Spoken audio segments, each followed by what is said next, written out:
Welcome to an insightful journey into the world of the Tangale people and their vibrant culture. This exploration is brought to you by Finbar Lewi. Let's dive in and discover more about the Tangale people.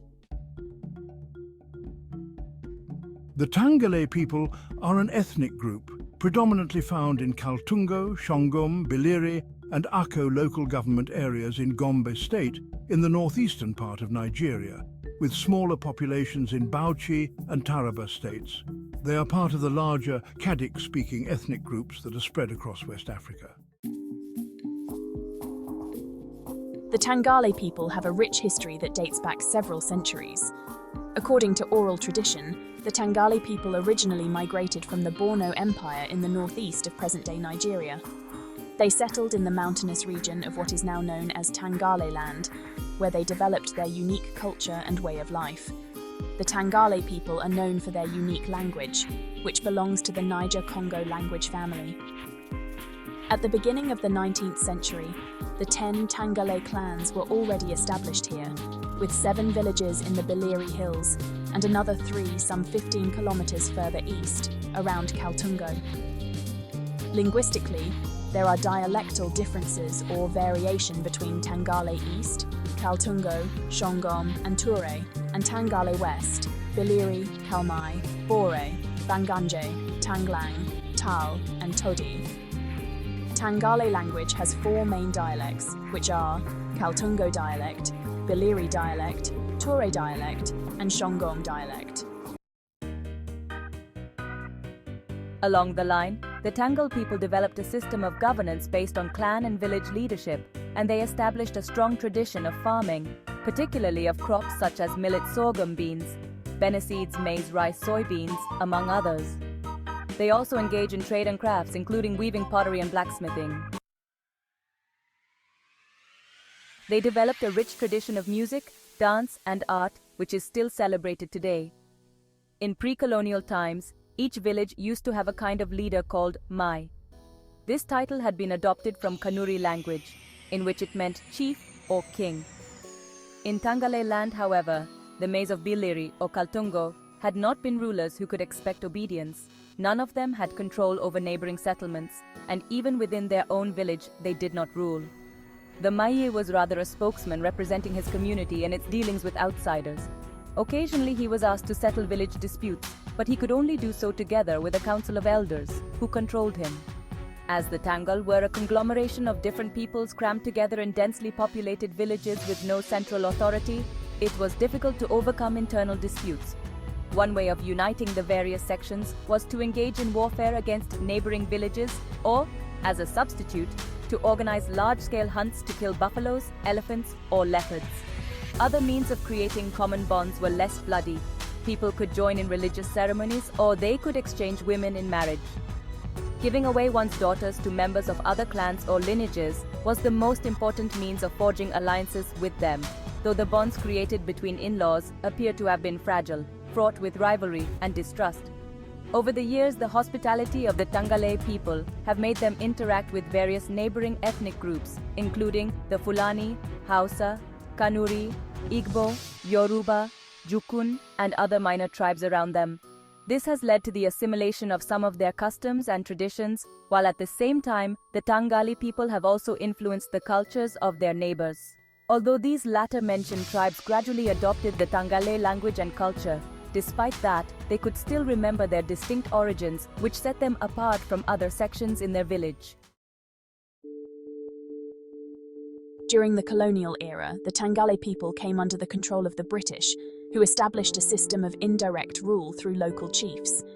This led to the erosion of traditional Tangale governance structures and the loss of some cultural norms and practices. Following Nigeria's independence in 1960, the Tangale people played an active role in the country's political and economic development.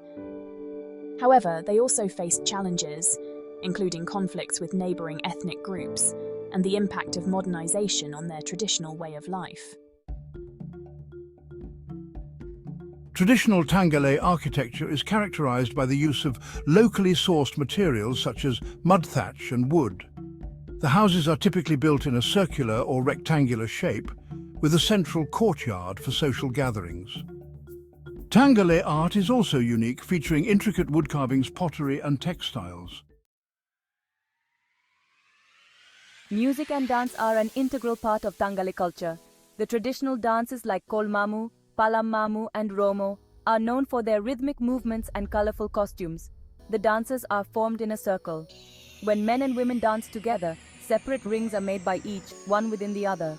And the orchestra is always in the center. Drums are indispensable to the dance. They are usually small enough to be carried and sometimes come in pairs, the long mother drum and the shorter daughter drum. Flutes made of corn stalks and whistles made of horn or clay also have their place.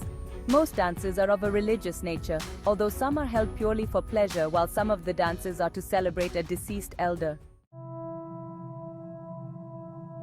Religion plays a significant role in the contemporary Tangale community, which comprises of Christianity, Islam, and traditional religion. However, traditional beliefs and practices are still prevalent, especially in rural areas. Even though there is a high decrement in the traditional worship because of the influence of the new religions, Tangale people view religion as a total way of life, where certain values are portrayed, such as total submission to Yamba, God, and a due respect for Mai Eku, traditional chief priest.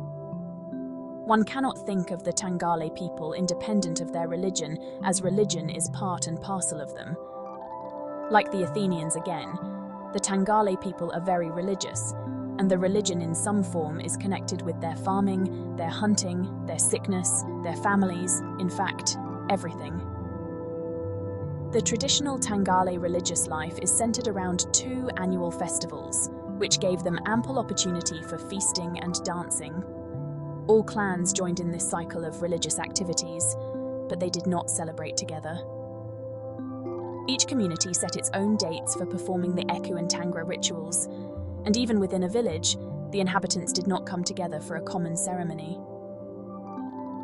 The male members of each clan assembled at their respective shrines, where they worshipped their own gods and ancestors.